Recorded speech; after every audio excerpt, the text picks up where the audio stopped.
Hi BookTube. I decided very last minute to participate in the Dewey's 24-hour readathon.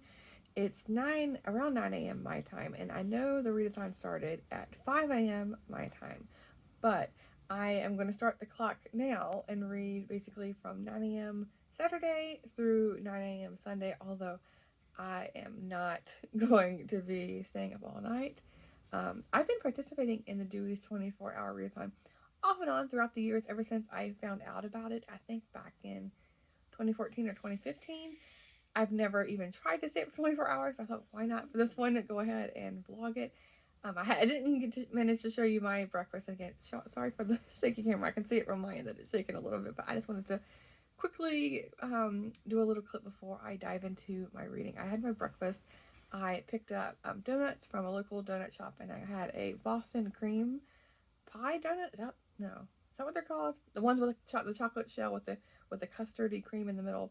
Those are delicious. I just had one of them because that's more than enough with some tea. I tried David's Tea's Santa Secret. It's a black tea with peppermint, and the peppermint is in the form of like little itty bitty like candy canes. So it was delicious. And then as for the book I'm starting out with, I am reading Hangs a Man by Shirley Jackson. I have about 30 minutes left, I believe, in the book, and so I'm going to be wrapping this up. I highly enjoyed the beginning, but not so much the ending. I feel like it's unraveling a little bit, or I should really say the character herself is unraveling. But yeah, looking forward to seeing how this will end, and I will report back shortly once I finish this. And then I'm probably going to be going out on a long dog walk because around 9:30 or so is when Fable's like ready for her hour-long walk, and I do not deprive her of her hour walk on the weekdays because we can't obviously do that during the middle of a work day. But yes, looking forward to my morning. It's now 9:15, and I finished the first book of the day.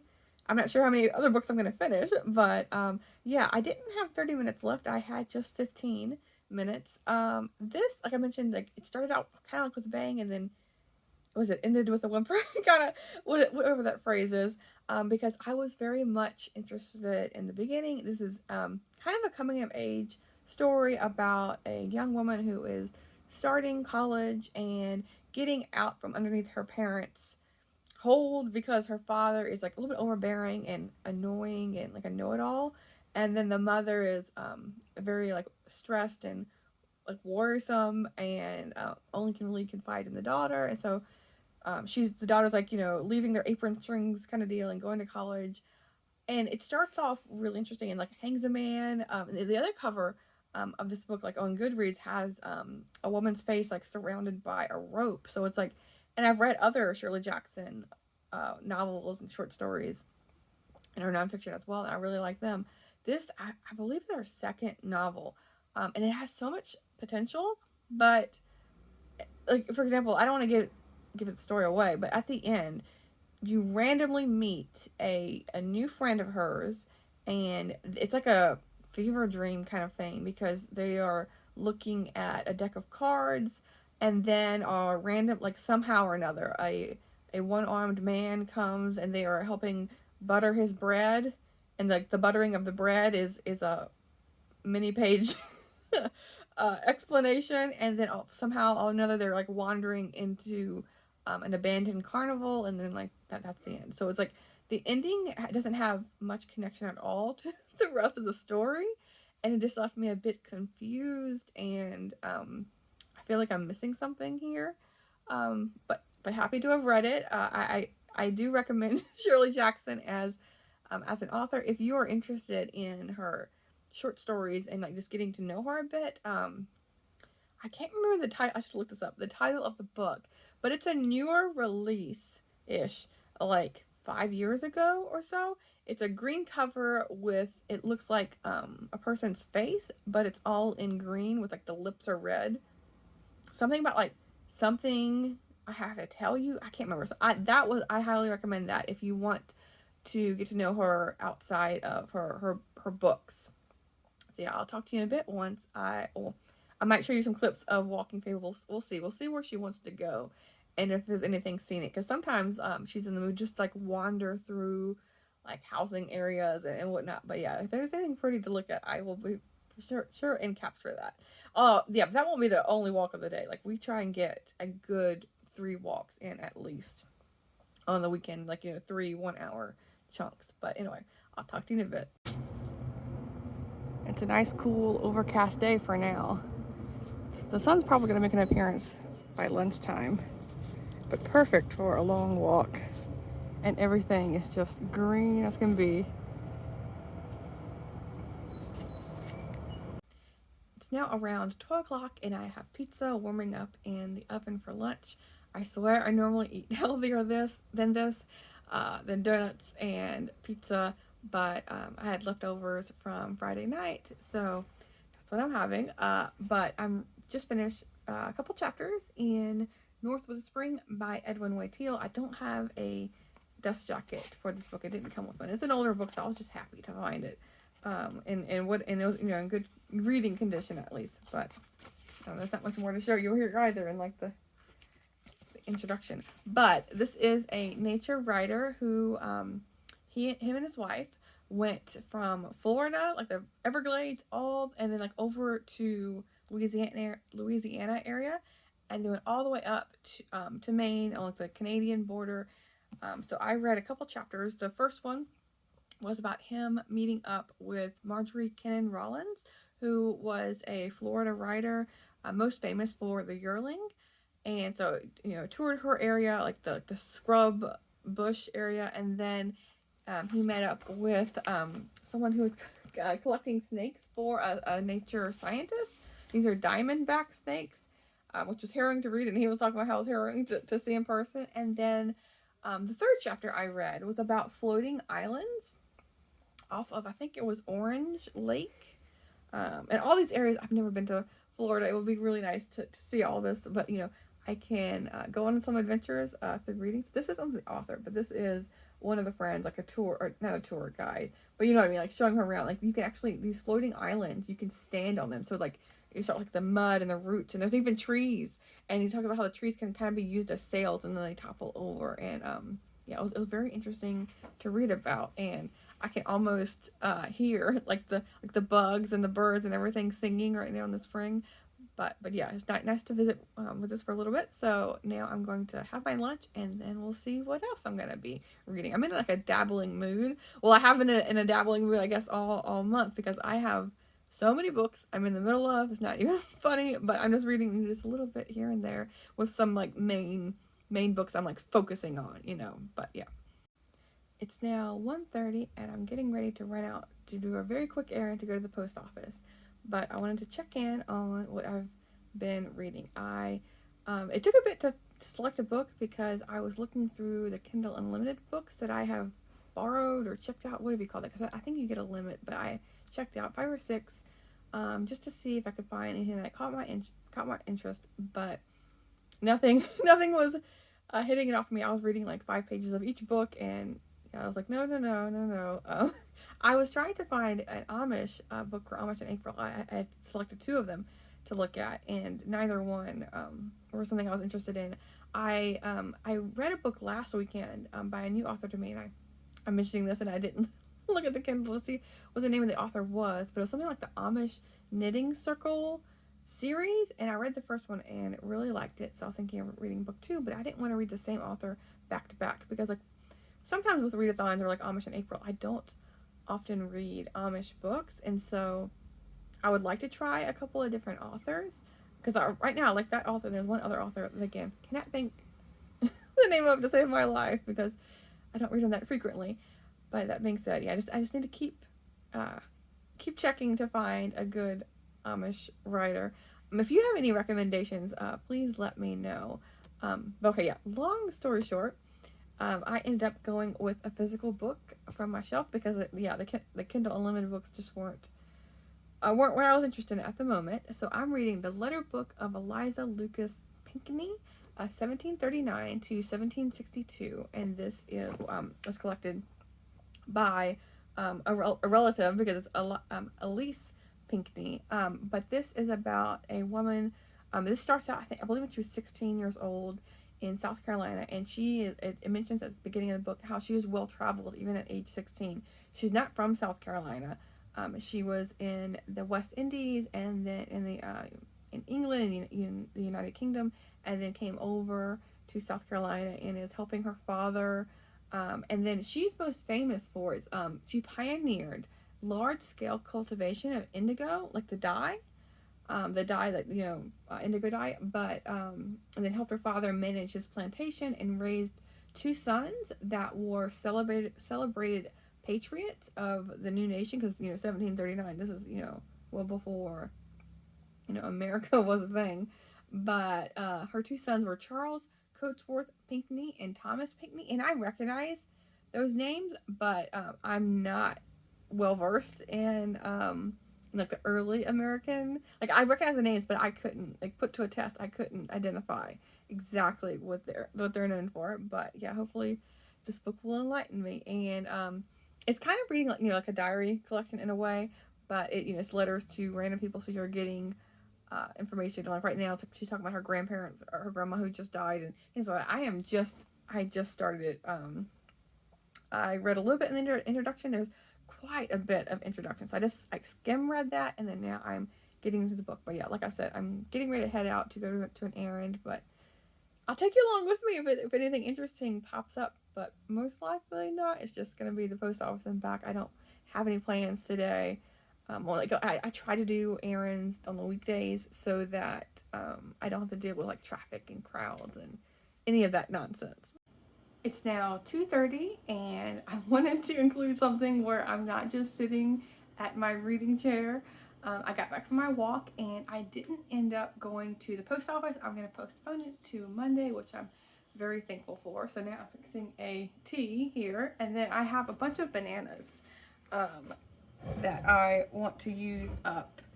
So I'm going to be making Joy the Baker. They're called almond flour banana bread cookies. I believe is a really long name for it.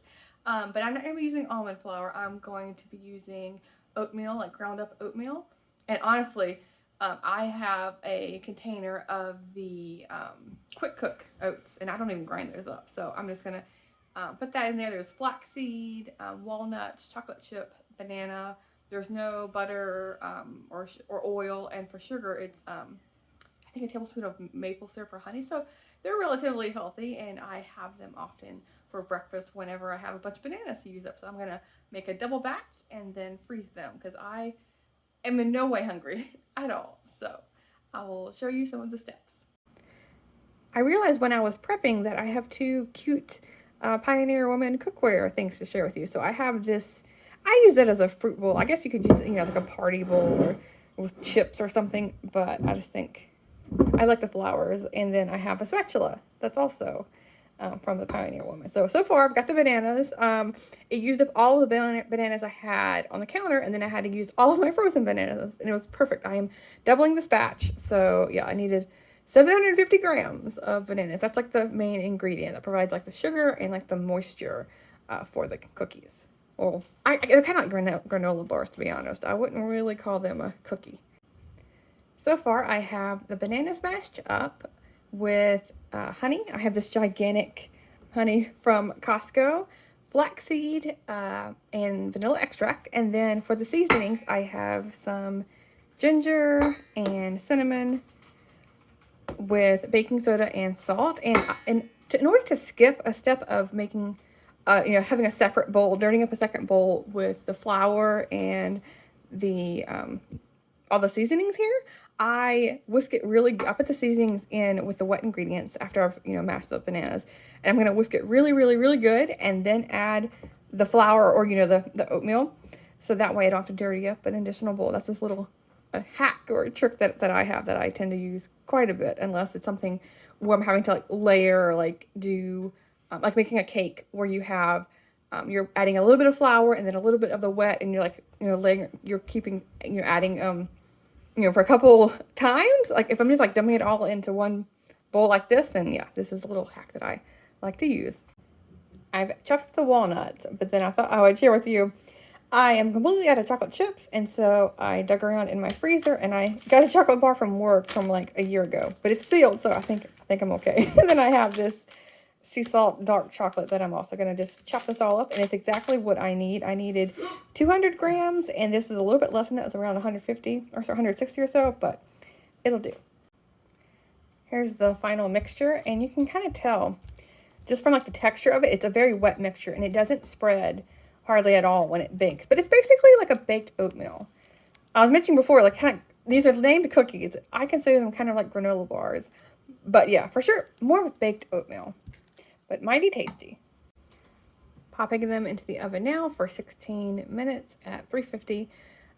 These are kind of close together, but like I said, they don't spread. I've baked these many, many times, so I know they're not gonna like all run into each other.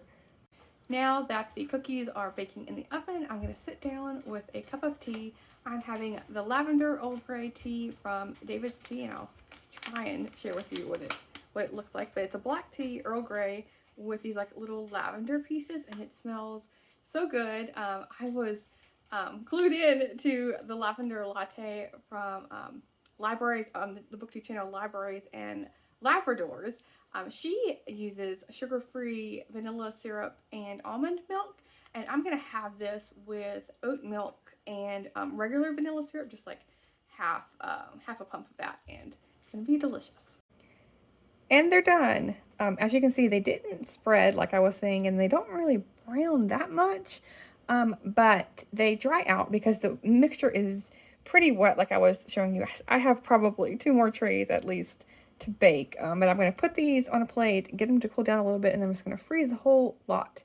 I typically have 1 or 2 with breakfast, with tea or hot chocolate or coffee, whatever. I don't drink coffee, but I'm just saying, if you know, in general, like a couple of these with a hot drink is really nice to have. It's now around 4 o'clock, and I finished part 1 of The Letters of Eliza Lucas Pinckney, 1739 to 1762. Part 1 was 1739 to 1746, I want to say. Let me see here. Yeah, 1746, from when she's 16 years old. And then it jumps. This part 2 is after she is married.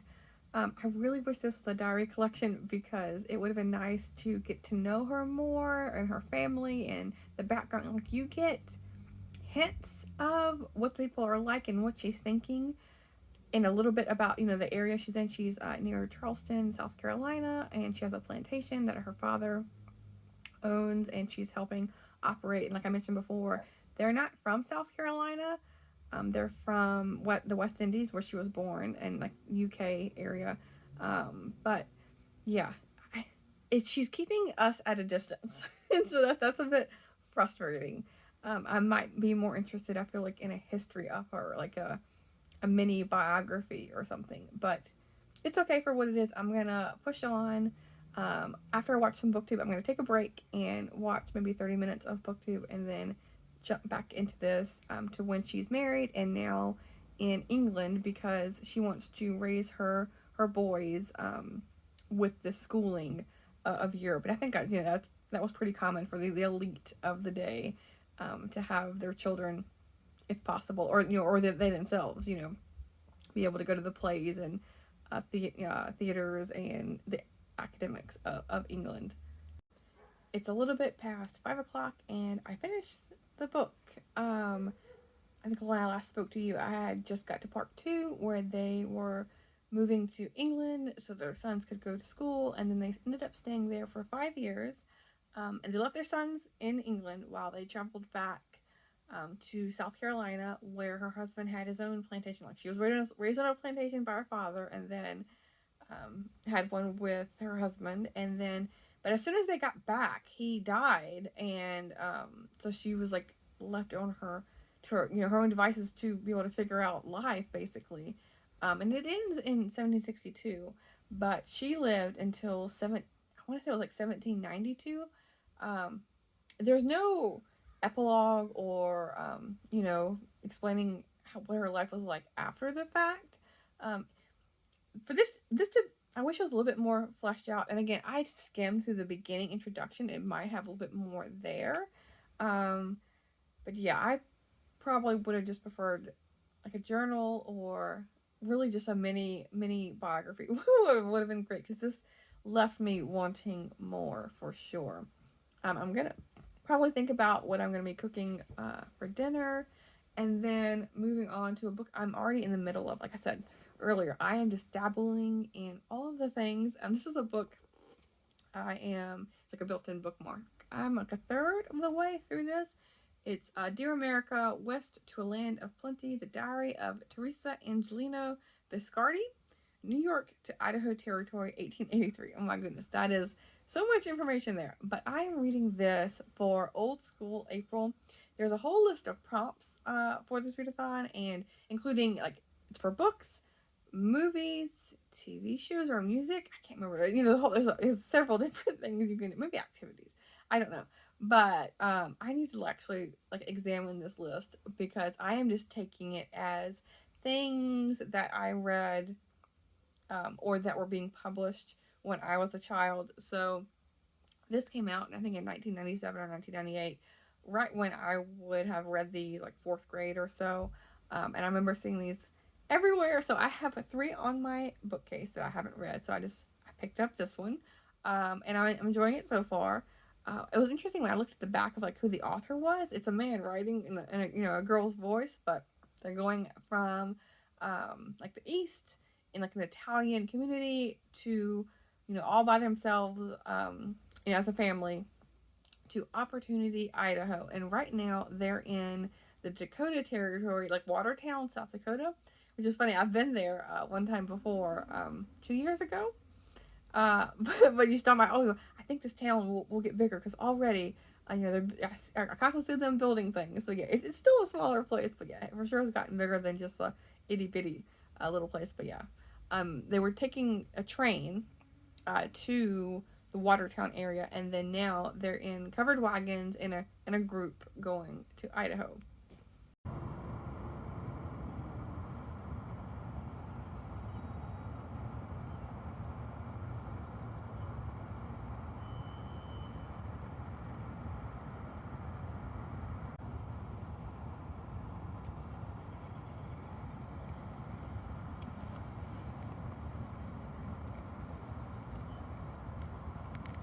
You got your stick.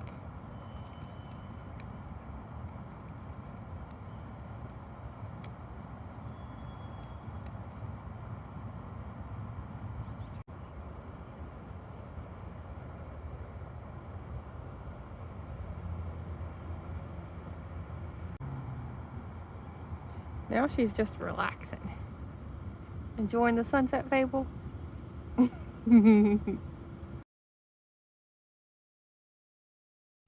It's now around 9 o'clock, and I just finished Dear America, West to a Land of Plenty.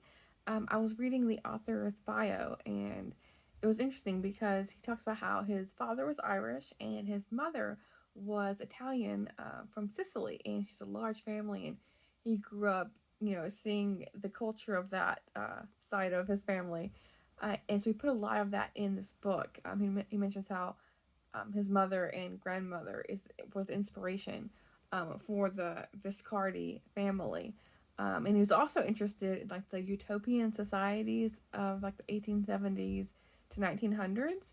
And so with this community that was set up in Opportunity, Idaho, is where all these people were traveling to. And like the Oregon Trail, a lot of people were dying, even though they had a train ride that took them all the way to Watertown, South Dakota, and so they didn't have to do the full on wagon trail like you would read about any of the earlier periods.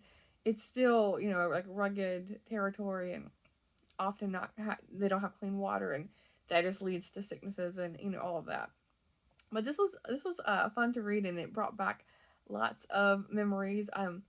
This is another kind of series that inspired my love of historical fiction, reading these as a kid. But yeah, like the built-in bookmark, and I was thinking about it, even has deckled edges. These are probably the first books I ever read as a kid that had deckled edges. And I didn't mind it for this one. I know that came up in um the what is it? The I'm so annoyed tag. So yeah, I didn't mind the deckled edges in this one. So I'm gonna be calling it a night for reading. I'm probably gonna just, like per usual, most of the time I watch BookTube for an hour or so before I go head to bed. I am cutting off the readathon at 9 a.m. tomorrow. I know from my time, I think it ends at 5 a.m. But I started at 9 a.m., so I'm going to end it at 9 a.m. So we will see if I wake up early and just dive into reading. I'll let you know. Fingers crossed that happens, although often I, wake up around 6:30 and will like just have a slow morning and then really get into reading around 9. So I'll see if I can like change it up a little bit and so I can read a little bit more. But I'll talk to you soon. Well, I'll talk to you tomorrow. Good morning, BookTube, and happy Sunday. It is past 9 a.m. at this point, but I did wake up and instead of doing my normal, I switched over to reading for an hour from 7 to 8, and then I went on a really long, rambly walk, and I just got back, and it's a little bit past 11 at this point. But I wanted to end the vlog with talking about the 2 books that I finished this morning. Because it was like early in the morning, I didn't want to turn the lights on, like it's too early for that. So I was like, oh, I have books on my iPad, like specifically like the Libby books or Hoopla books that I can only read through the Libby app. With those, I don't try to read them on my phone. I read them on my tablet. So the first book I read, let me see if I can get the picture up here, is I Am a Meadow Mermaid by Callie George, and it's illustrated by Ellie McKay. And this is an author that an illustrator. I'm not sure if that. Never mind. It's an author. I'm not sure if the same illustrator did the Anne of Green Gables series, but it was like a really quick children's picture book on Anne of Green Gables. So I was like, let me see what else they have. And so for this one, it's about a girl who longs for the ocean, but she lives in like the prairie area. This is really dark. Let me see if I can bring it up just a little bit so you can see without and so yeah, she's like dancing through the meadows, and she's like, oh, I have my own ocean. I play in puddles in the rain and lie in sprinkles in the sun. And this is all about her enjoying nature, and like even though she can't swim in the ocean, she still has like elements of it. So that was a really quick, fun read. And then the other book I read was a manga, and this is one that I've heard about through BookTube, but I didn't know what the story was about because I stayed away from that. But I'm always like looking for recommendations for manga because I don't read a lot of it. But this is A Sign of Affection by Sue Morishadi. I'm hitting myself with the voice. But this is a really pretty drawn. Let me see if I can get it to. Because with this one is weird. Like it's through the Libby app, but instead of reading it on the app, it takes you to a website. I mean, it takes you to like your whatever, like Safari or Chrome or whatever you're using. And so this is all about how a young girl, it's her first year in college, and she is deaf. And so that's why the sign part comes into play, because she meets a boy who's like a well-traveled guy, and he learns a bunch of different languages, like depending on the country he's traveling to, but he doesn't know sign language, and he doesn't realize she's deaf at first. And so let me see if I can show you some of the actual illustrations here. So here she is on a bus, and it has like the circles where you don't know what the dialogue is because she can't hear it. And she mentions how she has hearing aids, but that only helps her hear a little bit of sound, but she can't identify the specific where the noise is coming from or what is the noise exactly, which is very true for the people I know in the deaf community who have just have the hearing aids, or even the cochlear implants that, depending on the age you get it, that doesn't always help identify, because like you think about like your brain, how it develops, like language when you're younger, and if you get it when you're much older, then it's your brain isn't wired that way to really catch it. So it takes a lot of work basically, and it's not a foolproof way of ever really being able to understand English. But yeah, I liked it, and let's see if I can show you some more pictures. So this is the the guy. I forgot their names already, of course. But yeah, he's a well-traveled, well-versed guy. But like the story is very sweet and slow-paced. I think there's several volumes out at this point, and this is just the first one. But I will continue on and see what it's about. And it's like another thing thanks to BookTube. I got introduced to and also the children's illustrated book. I had heard about, I think when Elizabeth over at Elizabeth Loves Books, she was doing her More Montgomery. Was that in November? I want to say.